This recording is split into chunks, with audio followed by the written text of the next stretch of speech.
Hello everyone, welcome back to NFTV. We're just frisking it freestyle. We've got 40 behind us somewhere.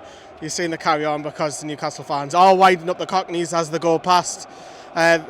This is the last word and here we are, so we'll shape up like a boy band when 40 gets into shot, but Newcastle United have drew with West Ham 1-1 today. The carry on is still going on behind us. There's a lot of fans singing. 40's make his way here as well, which is nice to see. 40. We'll get cracking then. So, we're going to look at the lineup. I'll come to call on this one.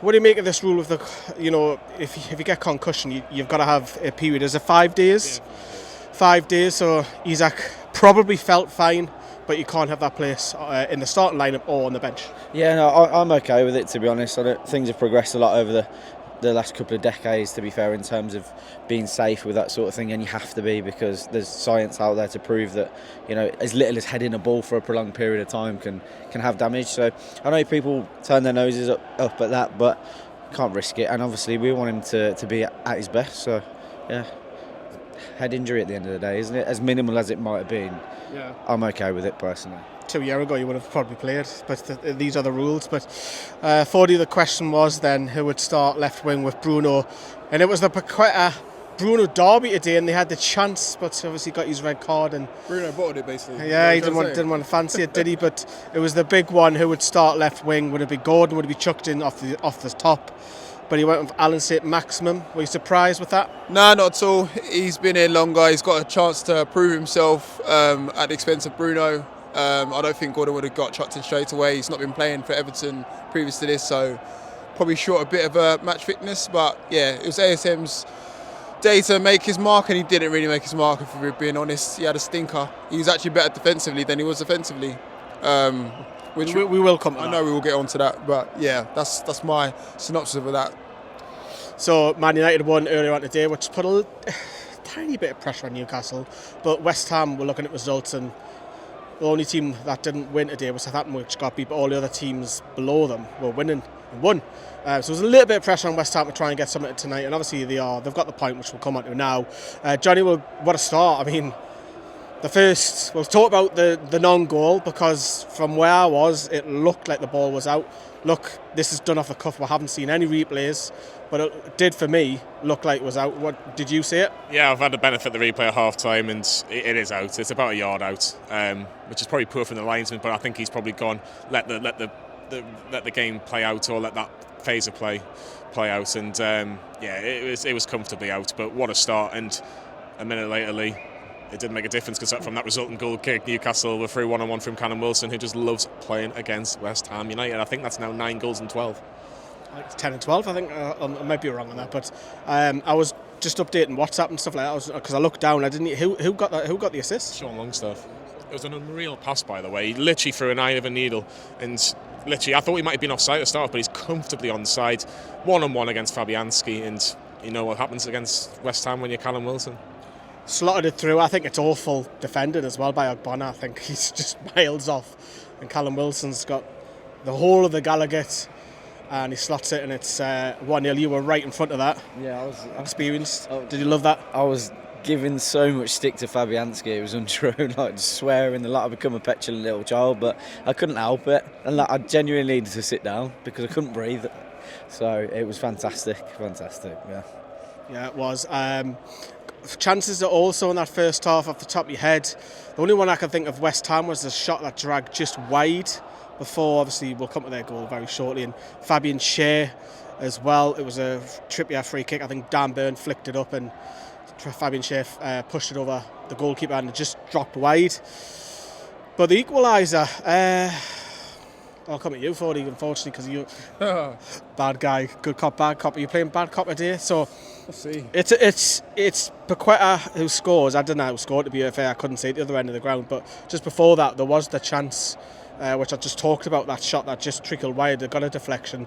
Corner comes in. I haven't seen it back. It looks like it's a bit of a ricochet, and he's got like 2 yards out. He's got to tap in. Yeah, pretty much that. I mean, I'm down the other end anyway. I'm down Gallagher, so I can barely make it out. But I thought, of all people to score against us, it had to be Paquetá, right? Had to be. Poor marking. Just poor marking. That's unlike us, because that's our most positive trait, right? So again, it had to be him, but we should have put him to bed before that anyway, to be fair.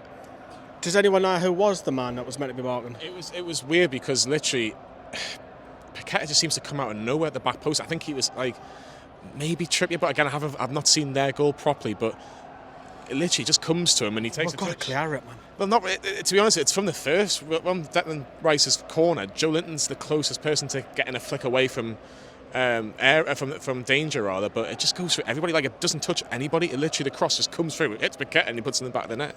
But it was coming, though. I think West Ham were knocking on the door, and I think that at that point they probably deserved to be 1-1 at that point. I agree. I totally agree. I think it was the warning signs were there, and the frustration in the Newcastle camp started to grow after they scored. It was like frustration was being pointed at Allan Saint-Maximin in particular. We'll come into that in a second, but the ref blows for half time. Just speaking of the ref, I didn't think we won or lost, drew or whatever because of the referee, but there's a lot of softness today by the referee. I don't think it influenced the game, but just a lot of pettiness and soft fouls that I think the referee could have allowed play to carry on. And that was my only frustration with it. Joe Linton deserved his yellow card. That was a dive. That was. What was that? You can tell that from where we were all sat. Yeah. Anthony Gordon would have been proud of that. Tom Daly. He's one of our own now. I've always we could all see that. So. Just in case you come and put that question towards me, I've always rated him. So but off the top of your head, lads, I can't remember too many chances. I think from the start, within 3 or 4 minutes, I think West Ham had a flick on. And that just went over one of the defenders. I didn't know who it was. Offside as well. It was offside as well. The referee, the linesman gave was offside, so that was the closest they got. Nick poked it out second half, did he? Got to be heard. Did Fabianski have out to do in the second half? Look, Tiny. there wasn't much chances in the second half. I think after really. We were scared to shoot.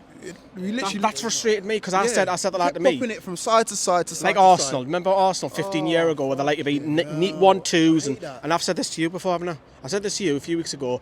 We can't keep doing that. Just get the ball in, man. Just get it in. That's the sort of game Bruno would have loved. He would have loved that because we were just missing that pass. We're missing that, that difference in the midfield. Like, I don't think the midfield were bad today by any stretch of the imagination, but they're just not Bruno. Like, Joe Linton played well. He's my man of the match, but there was a pass where Sean Longstaff done a Bruno where he tried to thread it through to Almirón. And it's a great, like I say, it's a great option to have because like I say, when you're training with those calibre of players, but Bruno just knows how to put the weight of the pass on, but Longstaff didn't. But I thought Sean... He's not that guy. He's not that guy. And he's had a great week. He had a great game today, in my opinion. Yeah, Longstaff had a great game, I agree, but just not that guy. Wait a minute, say that again. We're going to clip this up. What, Longstaff? Yeah, what about Sean Longstaff? He had a great game. He scored 2 goals. No, I want you to rephrase. I want you to say the name and then say the comment. Sean Longstaff had a great game on Tuesday. Is that right? You feeling right? Okay. I mean, it's flipping out. Stevie Wonder could see that he scored 2 goals. Could have had a hat trick. I remember hearing those words from your mouth. Oh yeah. Should have had 5 to be fair. Should have had 5, but yeah, Joe Linton did boss it today in centre midfield. That's the reason why we need to play in the centre of the park. But I totally agree with that. But I was just disappointed with ASM today. Can I just quickly put in? I thought it was a fantastic battle between Joe Linton and Declan Rice because I thought Declan Rice was probably West Ham's best player along with Paquetá. I think you could argue either way, but I just think today it was just really, really good to watch. And could you imagine? What, Declan Rice to Newcastle? Is that what you're trying to say? Could you imagine? Chelsea boy though, isn't he? He's a Chelsea boy, but Chelsea can't afford him really now because they've spent 7,000. Just stick him on a 10-year contract. but in all seriousness, if Newcastle make Champions League this season. That's the sort of calibre that we're looking at. Then you go to West Ham. Well, we know he wants to go. He's kind of told everybody he wants to go. Could you imagine in that midfield? Whoa, him and Bruno and whoever you want, Sean Longstaff, Joe Linton, whoever. Madison. Back to the topic at hand. I want to talk about, because Foley makes a great point now. I mentioned that during the match, that little 1-2s, and it was passing back and forth, and it was like going side to side, get it in. And the only outlet we had, for me, was we were right back once again. And he talked about the free kicks. I think his deliveries were fine. We've obviously done scoring the players. We've come back up. You'll see. Go back, check that out. But sometimes when something isn't working, can we? What do you do here? Because Plan B. Is that a plan? Plan B. He didn't Yeah. have any options. Yeah, the difficulty with that is the personnel that we had on the bench for Plan B. We didn't have Isak, like you say. 4 wingers. Yeah, exactly. We didn't have a striker. So, we've got Elliot Anderson, who's got something about him to come and maybe unlock the defence. But you've still got Callum Wilson, who's been on the pitch for 90 minutes and taken an excellent chance, but he's still probably out of form in terms of what we expect from him. Maxi offered absolutely nothing today. Miggy's obviously out of that purple patch in terms of being in front of goal. But that purple patch is gone. That purple patch is long gone. I told you about Miggy not getting it. Go on. He still offers far more than Allan Saint-Maximin, and I honestly, I genuinely, I don't want to be too harsh, but I think Allan Saint-Maximin was one of the reasons we didn't get 3 points today. Everything he did wrong put us under pressure. Time to spot on because I wanted to talk about him, and I know it's negative, and look, but we'll have to address the elephant in the room. Allan Saint-Maximin had his chance today. He knew that Gordon. He doesn't start next game. Yeah, he doesn't start next. I agree, but he's. I think it's in the back. Do you think it's? I'll come to you, Colin. Do you think it's in the back of the mind thinking, "Had a minute, there's a new signing sitting on the bench. I need to do something special today." 100%, 100%. And if he's not thinking that, then again, you don't need him at the club if that's his personality. And he's never shown that, to be honest, in terms of not wanting to be in the side. So I definitely think he's feeling the pressure, and I think he's aware that he's not the fan favourite that he was when he still come. We love the team as a whole now. It's not around Maximin per se. Yeah, and I think, we've said Anthony Gordon come on and did everything. Why didn't he do anything wrong at all? Yeah, So, we will flip this onto a positive. You made a joke, and I actually agree with you on this. Allan Saint-Maximin did more defensively than he did offensively. It's the truth. It wasn't even a joke. It's the truth. Like, I think it was in the first couple of minutes, he tracked back, won the ball in the byline. That was great. And then he did something else quite similar, and that was it. That was him all game. Everything that he tried to do, which usually comes off, because he's a confidence player. Usually when you get the ball to him, I'd say probably maybe 6 times out of 10 he'll probably come off, but nothing was coming off today. All the moans and groans that you usually point towards. He was doing the arm gestures. Yeah, and before you knew it, I was like, yo, get Gordinho on. Get him on. That's his new name, by the way. There was 2 moments. There was aside after 15 minutes. There was two moments I want to pick up on Allan Saint-Maximin, and I don't want to completely go into him because it's every week and have a bad game, but there was a couple of little instances towards the end of the first half where he just wasn't getting into the challenge, and there was moans and groans, and it happened once and it happened twice. I think it happened 3 times in the space of about 3 or 4 minutes, and I thought, you're either injured or you're just not really willing to go and put that extra mile in. But Allan Saint-Maximin's game was summed up with his last kind of big-ish moment in the game, where he takes too many touches inside the box, they're getting it in, and Soufal said, "Thank you very much, see you later," and then the ball goes out to play and Anthony Gordon comes on. You know what I think it is though as well? Like, I think it's a hint of he's overthinking it. Before, when we were proper shit and it was just ASMFC, he was just doing what he liked under Bruce, albeit, and that was it. Now, he's got the instructions of get it to someone quickly and all the rest of it. Now he's been given extra instructions, and he's not that sort of player. I don't think he's a tactical player. He's more like a Faustino Asprilla when he was just like unpredictable. You want a free roll for him, but yeah, it doesn't. He doesn't fit the system because I thought he's got it nailed on the head. Like, What? you know, What? Say that again with chest. Say that again. No, get it. I genuinely think he struggles with the instructions that he's been given. Jack Grealish was the same. So for he has the an first option then season for at you. Manchester City. He has an option for you, because I've said this before. Do you now have him as a striker just at the end of the season? Because yes, you've got Wilson, you've got Isak. Do you now have ASM as your third choice? You can play a left wing, play a right wing, but if one of those strikers aren't available and he's come off the bench, chuck him up top, because then he hasn't got all the responsibility behind him. Exactly, and that's nail on the head again from what Ford said. All he's doing then, he's thinking about trying to win the game or see the game off. He hasn't got to think about everything else, and that's why he's been so effective coming off the bench. He's had one job. You have to play him in a free role if you're going to play him, because otherwise he fuck up and then he'll leave Dan Burn short. That's the beauty about if you have someone who's like Gordon, who might lose the ball, but he's going to track back. He was tracking back a lot today, and that's what I rated about him. Work rate. He's a grafter, and that's what he'll play over in the next game. Yeah, I'll come to Gordon in a second. So Newcastle couldn't break West Ham down. It ended in a draw. We'll have to wait at the end of the season as a point that we needed. Who knows? It could be a great point for West Ham. Actually, in credit to West Ham, I think West Ham fully deserved a point today. I think their system of playing 3 at the back in possession and then changing to wing back 5 out of possession and allowing their wingers to come inward. I think we struggled a little bit, but we'll have from Eddie Howe in a second. But I want to come to Gordon. because everyone wants to know what was his debut like for people who didn't watch the game and obviously seeing it in person. We're joking on that he's did more than what ASM did. He just looked. You know he was going to do that. Do you know what it looks? He looks slimmer than what I thought as well. He looks like Slinky. You knew he was gonna come in and be hungry. You knew that, just direct and pace. That's what you want, though. Again, it's none of these jinky janky step overs from ASM. It's just direct. Get the ball. He's either popping it off or he's just going at a player, and that's what you want.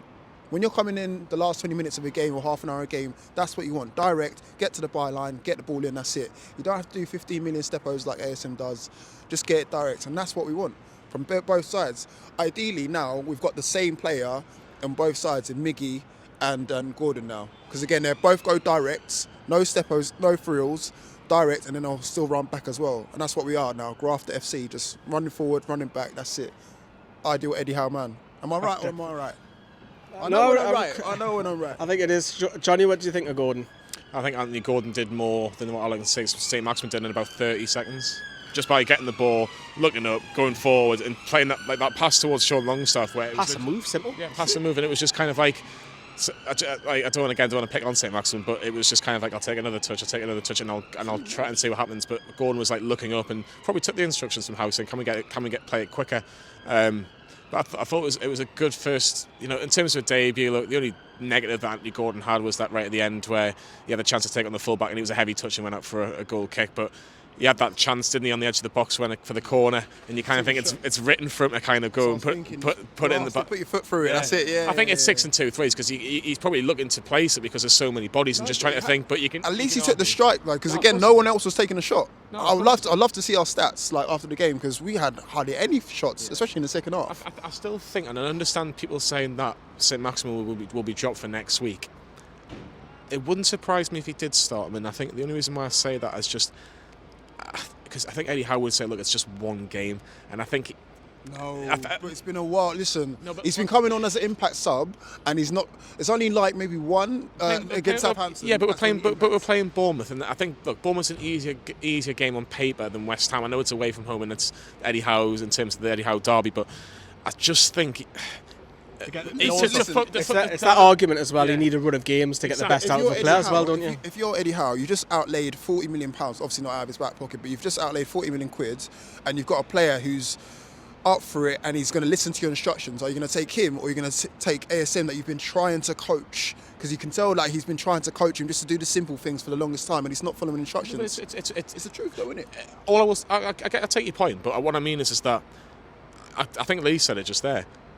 In terms of starting games, I know he's come on and done bits and pieces, but in terms of actually a run of games, which because someone was going to have a run of games until the cup final because Bruno's suspended and Joe Linton would normally be on the left-hand side. I think if you've got ASM on that left-hand side, I still think Bournemouth will be absolutely petrified one-on-one. I don't think their fullbacks will be as tight as what Soufal was today, and I don't think Bournemouth will go 5 at the back at what West Ham did today, and I think that was also an impact on why it didn't necessarily work for Allan Saint-Maximin. I think Anthony Gordon had the freshness because West Ham were a bit tired. They were kind of sitting back a little bit at that point, not too much, but they were kind of sitting back and just going, we're kind of happy. They've taken Paquetá off, they've taken Ben Rama off, we're quite happy. So I just, again, he was poor today, but Soufal had ASM in his back pocket. He did. Like the whole game. He only beat him once today. Yeah, and usually it's like doubling up on ASM to nullify him. It only took Soufal the one player, that's it. Yeah. So again, for me now, like ASM's lost his magic. He's overthinking what he needs to do. It's still a nice headache for Eddie Howe. It's still a nice headache, but again, if ASM doesn't start and comes off the bench for Anthony Gordon after 17 minutes and it's a draw, I'd still fancy him to do something because he has got that in his lockout, but just today just wasn't his day today. But we have been crying out. We've all said it.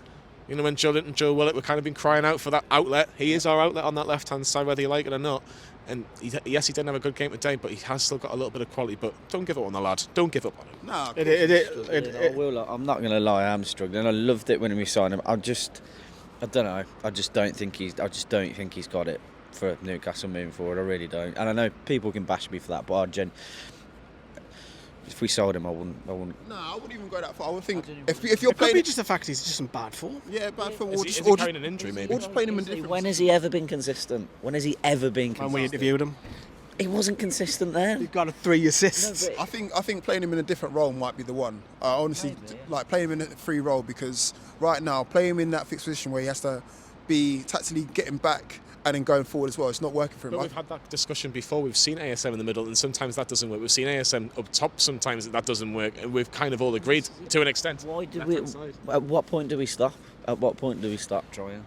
I think, look, we're going to just need to calm down. It's one game. I know. I do, because look, I love Maxi, but I just. When was the last time he started a game? We're at the point now where I think we're going to progress on from Maximin person. Probably long term, yeah. Like I say, I think there will be some casualties from this squad in the summer once again. But look, get your comments in right now. We're going to hear from Eddie Howe. Stop what you're doing. Get your comments on what you think about ASM, because that's been a good 6-7 minute discussion alone. We've just gone a bit left field, but that was good. But yeah, here is Eddie Howe. Well, what he delivered, really, I thought he was really bright, very sharp with his play. I thought technically he was very good. So no, really pleased with his debut. I'm sure that will be a really positive moment for him. I was hoping for a goal or an assist, but no, his overall play was very good. Yeah, I think teams, when they play us now, it's a second look at us. It's our second look at them. Well, it hasn't been for West Ham, but you know what I mean. And I think teams will make it difficult for us. You know, West Ham coming here in the position that they're in, they wanted it to be a tight game. It was. They defended very well, and the onus is on us to break teams down. Right, so that is Eddie Howe. So I hope you've left your comment down below. We'll look at it and reply to it, like it, love it, as we normally do. We'll bring up the league table, shall we? Because this video will go out before the big one, which is Manchester City, who I'm guessing we're all supporting. Come on, City. Come on, City. City. I think it beats Spurs, because if they beat Spurs... Always loved Jack Grealish, haven't you? You always love Jack Grealish, yeah. So if Manchester City, they've got Arsenal on the horizon. If they win that game, it brings that gap in at the top. And obviously it helps Newcastle out, because we'll be another point further away. I think realistically right now, would you say, I'll bring up the table, it's Spurs... Do you look at Brighton, Fulham underneath, or is it really, we're just looking at Spurs at the minute, because Liverpool are all over the place? We've seen them get bashed today. I had a conversation with Chris before, and them getting hammered today, I think in a couple of weeks' time we could be secured a European spot of some sort with the way that Liverpool have been playing, and Chelsea, to be fair. So I think Spurs are the only ones that we realistically have to worry about. Interesting. Do you agree with that? Just Spurs only? What's that? For the Champions League? They're the only ones to fear, is that what you said? Yeah. Yeah, pretty much. Everyone's been shit. Like, Liverpool have been flopping all season. Chelsea, they can't get it together despite spending like £500 million. So, yeah, it's only Spurs to fear right now. Do you know what it is? I've never thought I'd say this, but keep half an eye on Brighton. Because I'm not expecting them to, but just keep half an eye on them. Say you'd all come back in. A little bit. He was benched today, wasn't he? Yeah, a little bit. But my reasoning is that no one has really got the better of Brighton this season. Like, we struggle against Brighton, and they've got a great home record. Are we talking top 4 or top 6 here? It's top 4. Top 4, okay. Yeah, it is still Spurs, that's it. Like, Brighton ain't got enough. Spurs, it depends. I want to say that word, Spursy or Spursy. I was just going to say Spurs are Spursy. Like, they are, because they always have been, really. Like, apart from when we helped them out last season, they've always kind of been a little bit Spursy. Let's be honest, I'll be very surprised. Inside joke. I know. I was a bit Spursy. Yeah. The only thing I will say is that if you could handpick a team for Tottenham to play tomorrow, it would be Man City, wouldn't it? You know, especially the fact they played them a couple of weeks ago and they thought they were going to win at 2-0 at half time, and they ended up being lucky to only lose 4-2. So I fully expect at best Tottenham to get a point, and if that's the case, they've only matched us really. But look, Chelsea, less though, isn't it? That's a good thing. Like, even though we've matched Chelsea, we've gained a point on Liverpool. So we're what, 11 points? How many points we had of Liverpool? 11 points. So 11 points. Don't need to worry about Liverpool this season. They're written off already. 11 points out of Liverpool, but they've got a game in hand, and 10 points ahead of Chelsea, but we've played the same amount of games, and we're going to be, by the time next week, middle of Feb. Mental. Yeah, we'll be dotting across Europe. We'll get your passports out. Where can we go? Can we go to Amsterdam, Copenhagen, Madrid? You know, there's loads of places to go somewhere for Hooters for this man. He loves a bit of Hooters. That's Amsterdam, maybe. Don't tell the missus that. But we're going to wrap it up here, everybody. So obviously, as I say, Manchester City play Arsenal in a couple of weeks as well. That's a big one as well. But we'll be focusing on a couple of videos for the week. We've got you've announced on Twitter the cricketer. Yeah, so we've got Mark Wood, the World Cup winner in 2 forms, in the ODI, of course, in 2019 when Ben Stokes played an unbelievable game of cricket, and also the T20s just recently, which he was part of the squad of as well. So yeah, Mark Wood's coming out. It's either today, if it's Sunday, maybe Monday. It hasn't been decided yet. We're going to get 1 hour, yeah, but we'll just squeeze up a little bit as we'll let this car go past.